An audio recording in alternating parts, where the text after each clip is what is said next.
कप्तान की तब्दीली के बाद होने वाली लगातार शिकस्तों ने जहां पाकिस्तान के शायकीन क्रिकेट का जो माइंड है, जो मूड है, ख़राब कर दिया है, वहां पर पाकिस्तान क्रिकेट टीम का जो माहौल है वो भी बुरी तरह ख़राब हो चुका है। हालात गंभीर से गंभीर होते जा रहे हैं। जब से बाबर आजम को कैप्टनसी हटाया गया है तो दो कैप्टन हैं और दोनों कैप्टन पाकिस्तान को एक भी फतह नहीं दिला सके और किसी मैच में पाकिस्तान टीम लड़ती हुई उस तरह दिखाई नहीं दी है। शान मसूद की क़यादत में पाकिस्तान को ऑस्ट्रेलिया में तीनों टेस्ट मैचों में नाकामी का सामना करना पड़ा, जो कि खिलाफ तवक्को नहीं था, क्योंकि ये नई बात नहीं है कि पाकिस्तान टीम ऑस्ट्रेलिया में जाकर हारे, लेकिन पाकिस्तान टीम न्यूजीलैंड में जाकर हारे, ये बात किसी हद तक हैरान कुन है। क्योंकि पाकिस्तान ने बाबर आजम की क़यादत में जब गुज़श्ता सीरीज़ खेली थी T20 ट्रायंगुलर सीरीज़ न्यूजीलैंड में, उसमें न्यूजीलैंड को शिकस्त दी थी, ना सिर्फ राउंड मैच में बल्कि फ़ाइनल में।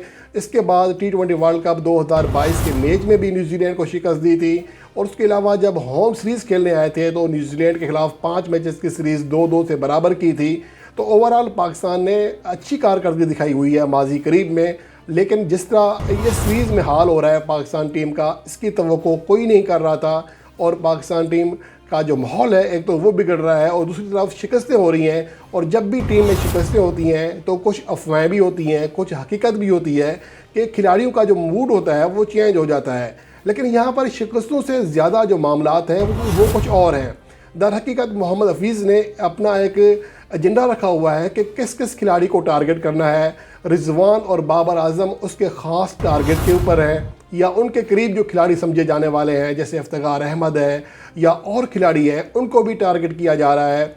और जब टीम मीटिंग्स होती हैं, जो रिपोर्ट हो रही है, उसमें भी मामलात सही नहीं होते हैं। ख़ास तौर पर कुछ प्लेयर्स की बातों को, एक टीम का एक माहौल होता है ना, कि जैसे आकिब जावेद ने कहा था कि जब उन्होंने इल्ज़ामात लगाए थे, वसीम अकरम के ख़िलाफ़ गवाही दी थी, तो जब टीम में उनका कमबैक हुआ तो विकेट हासिल करते थे, कोई उन्हें हाथ मिलाने तक नहीं आता था। तो यही कुछ होता है जब आप किसी एक खिलाड़ी को टारगेट करते हैं। अभी भी ऐसा हो रहा है। गो के शाहीन अफरीदी अपनी तरफ से पूरी कोशिश कर रहे हैं कि बाबर आजम के साथ, रिजवान के साथ, सबके साथ मामला बेहतर रखे जाएँ, लेकिन ऐसा नहीं हो रहा। क्योंकि मोहम्मद हफीज़ का जो दोगलापन है या उनकी जो खुल्लम खुला दुश्मनी है, जब वो सामने आती है तो टीम का माहौल ख़राब होता है। अभी जो इतलात हैं वो ये है कि जो अभी लेटेस्ट जो मसला आ रहा है वो आ रहा है T20 लीग्स के लिए जो NOC देने हैं उसके हवाले से। शाहीन अफरीदी पाकिस्तान टीम के वो खिलाड़ी हैं जो कि अमूमन हर सीरीज़ में या तो आराम करते हैं या फिर हर साल अनफिट हो जाते हैं, कुछ सीरीज़ से बाहर होते हैं, कुछ में अहम तरीन मैचेस से, जैसा कि T20 वर्ल्ड कप 2022 का फ़ाइनल था, उसमें वो आखिरी 2 ओवर्स नहीं करा सके थे। तो ये होता है कि शाहीन अफरीदी ने अभी जो सीरीज़ खेली थी ऑस्ट्रेलिया के साथ, उसका आखिरी मैच आराम की गारत से नहीं खेला था। तो उस खिलाड़ी जिसे हम आराम देने की बात करते हैं, उसको NOC दे दिया गया है या दिया जा रहा है इंटरनेशनल T20 लीग के लिए, जो कि पाकिस्तान की मतवाज़ी लीग है। और जिस दिन T20 लीग का फ़ाइनल होगा उसी रोज़ पाकिस्तान सुपर लीग का आगाज़ हो रहा होगा। उसमें शाहीन अफरीदी को NOC दिया जा रहा है। उसमें पाकिस्तान के और खिलाड़ी भी हैं, आज़म खान है, शादाब खान है, ये तो वो खिलाड़ी हैं जो कि पाकिस्तान के लिए खेल रहे हैं, जबकि मोहम्मद आमिर भी हैं। इन सब को जो इतलात आ रही है NOC दिया जा रहा है। लेकिन पाकिस्तान के वो खिलाड़ी जो बांग्लादेश प्रीमियर लीग के साथ मुआहदा कर चुके हैं, जिनमें बाबर आजम हैं, रिजवान हैं, मोहम्मद हारिस हैं, इफ्तिखार अहमद हैं, इन सभी को NOC ना देने का फ़ैसला किया गया है। और इनका जो कॉन्ट्रैक्ट है बांग्लादेश प्रीमियर लीग के साथ, वो ख़तरे में है। अब यह सवाल ये पैदा होता है कि बाबर आजम या रिजवान, इनको तो आप ज़बरदस्ती कहते हैं आराम कर लें, ये तो आराम नहीं करते, हर मैच में पाकिस्तान टीम को अवेलेबल होते हैं। तो इन प्लेयर्स को आप NOC देने से कतरा रहे हैं। और दूसरी जानब वो खिलाड़ी जिसको आराम की ज़रूरत है, जिसके आराम का सबसे ज़्यादा प्रचार किया जाता है कि यार इसको आराम दें, इसके ऊपर वर्कलोड है, तो उसको आप NOC दे रहे हैं ताकि वो इंटरनेशनल T20 लीग खेले। और जब पाकिस्तान के लिए खेलने की बारी आती है तो उनको आराम दरकार होता है। इंटरनेशनल T20 लीग खेलनी है तो ये खेलने के लिए पुरजोश होते हैं। तो ये चीज़ें, जो दोगलापन है, ये पाकिस्तान के प्लेयर्स में मज़ीद बेचैनी पैदा कर रहा है। और पाकिस्तान के वो प्लेयर्स जो कि सीनियर प्लेयर्स हैं, वो अच्छी तरह इस बात को समझ रहे हैं कि उन्हें सिर्फ टारगेट किया जा रहा है ताकि ये खिलाड़ी कोई बड़ा फ़ैसला करें, कोई ऐसा माहौल पैदा किया जा रहा है ताकि इनकी जो परफॉर्मेंस है, ज़ाहिर सी बात है जब खिलाड़ी पुरसकून नहीं होगा, उसका जो एतमाद है उस तरह नहीं होगा अपनी टीम मैनेजमेंट के हवाले से, तो फिर उसकी परफॉर्मेंस के ऊपर भी फ़र्क पड़ता है। और यही कुछ शायद पाकिस्तान की टीम मैनेजमेंट ख़ास तौर पर मोहम्मद हफीज़ जो है सोच रहे हैं। और यही वजह है कि जब हारिस रऊफ़ ने आराम मांगा था तो उसको टारगेट किया गया था, बाकायदा प्रेस कॉन्फ्रेंस में बार बार उसका नाम लिया जाता था। और जब शाहीन अफरीदी ने आराम मांगा तो उसको फौरी आराम भी दे दिया गया और सोशल मीडिया पर या मीडिया कॉन्फ्रेंस में कोई बात तक नहीं की गई। और इस तरह अभी अगर इंटरनेशनल टी20 लीग की बात करते हैं, जब ये खिलाड़ी एनओसी मांग रहे हैं, इनको दिया जा रहा है, जिसमें आज़म खान है या इस ग्रुप के खिलाड़ी हैं, लेकिन जब बाबर आजम रिजवान की बारी आती है तो उसको सोशल मीडिया पर वायरल किया जा रहा है, खबरें डाली जा रही हैं कि देखें जी ये हो रहा है, ये खिलाड़ी इनको आगे पाकिस्तान सुपर लीग है तो इनको एनओसी इसलिए नहीं दिया जा रहा। और कर कौन रहा है? वो खिलाड़ी जैसा कि मोहम्मद हफीज़ हैं, ये ख़ुद टी20 जब 2021 में कोविड-19 का दौर चल रहा था, बड़े बुरे हालात थे, तो जो प्रोटोकॉल था कोविड-19 का उसके तहत 4 दिन पहले खिलाड़ी ने रिपोर्ट करना था, लेकिन ये टी10 लीग खेलने के लिए इन्होंने होम सीरीज़ तक छोड़ दी थी और नखरे दिखाए थे। उसके बाद फिर उनकी बैटिंग फॉर्म में चली गई। तो ये होता है कि ख़ुद अपने लिए कुछ और थे, दूसरों के लिए कुछ और थे। ख़ुद के लिए उनका अलग कानून है, अलग राय है, दूसरों के लिए अलग राय है।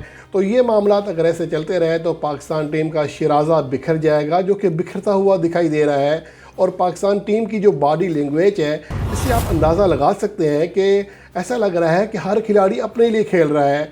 अगर मैं यहाँ पर बात करूँ फ़खर ज़मान की या यहाँ पर बाबर आज़म की, गुज़श्ता मैच में हालांकि वो शानदार बैटिंग करने में कामयाब रहे थे और फ़खर ज़मान जिस अंदाज से खेल रहे थे तो लग ऐसे रहा था कि पाकिस्तान टीम बासानी अब ये टारगेट चेस कर सकती है, लेकिन ऐसा नहीं हुआ क्योंकि फ़खर ज़मान जो कि एडम मिलने को 2 चौके लगा चुके थे, उसके बाद वो उन्होंने एक गैर ज़रूरी शॉट में वो आउट हो गए, जो कि गेंद उनके एज ले गई और विकेट पर लग गई बाद में।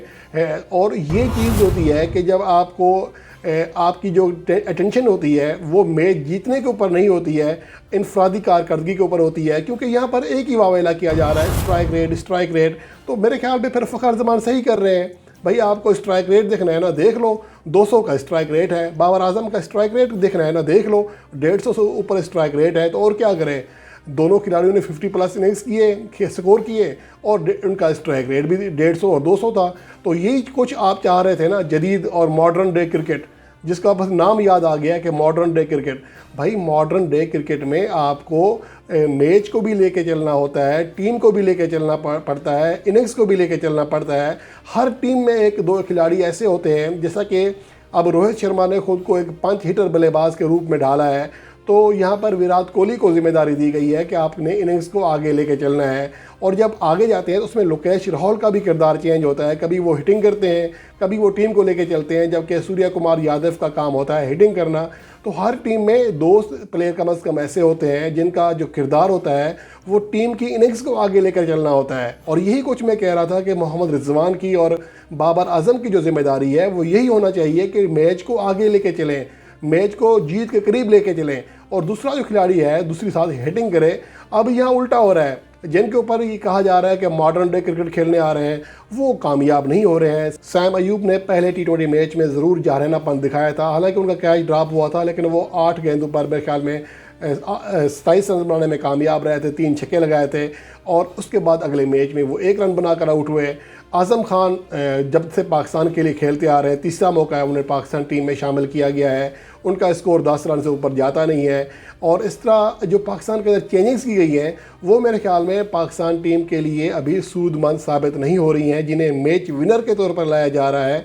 तो ये चीज़ें होती हैं कि जिनका जो किरदार है उसके ऊपर बात की जाए। अगर रिजवान की नाकामी होती है एज ए ओपनर तो उसमें भी किरदार भी ये भी होगा कि ये खिलाड़ी जो कि आखिरी अपनी जो टी20 इनिंग्स से न्यूजीलैंड के खिलाफ 98 रन कर चुका था 158 के स्ट्राइक रेट से, अगर वो फेल हो रहा है तो उसके पीछे भी वजह देखनी पड़ेगी कि उसके पार्टनर चेंज होने से भी मसला बनता है, या उसको जो रोल दिया गया है, पहले ये रोल था कि आपने इनिंग्स को आगे बढ़ाना है, अब रोल ये है कि आपने हिटिंग करनी है। उसने पिछले मैच में अपनी पहली गेंद को बाउंड्री लाइन के बाहर फेंका, छक्का लगाया, और वो पाकिस्तान की तारीख में सबसे ज़्यादा छक्के लगाने वाले खिलाड़ी भी बने, लेकिन उसके बाद वो आउट हो गए। तो ये चीज़ होती है, जब आते ही आपने अटैक करना होता है, उस खिलाड़ी को आप कह रहे हैं जिसकी नेचर ऐसी नहीं है, जो कि टाइम लेता है, तो फिर ये चीज़ होगी, कभी वो आउट होगा, कभी बड़ी इनिंग्स खेल जाएगा। तो फिर गैर मुस्तकिल मिजाजी तो आएगी। और ये चीज़ें पाकिस्तान को सोचना पड़ेंगी, और आने वाले वक्तों में अगर इस चीज़ को ना देखा गया तो पाकिस्तान टीम की जो पोजीशन है, जो परफॉर्मेंस है, वो मज़ीद ख़राब हो जाएगी। और ख़ास तौर पर T20 वर्ल्ड कप 2024 से पहले अगर ये सूरत हाल आ जाती है तो यकीनन पाकिस्तान के लिए बहुत बुरी खबर है।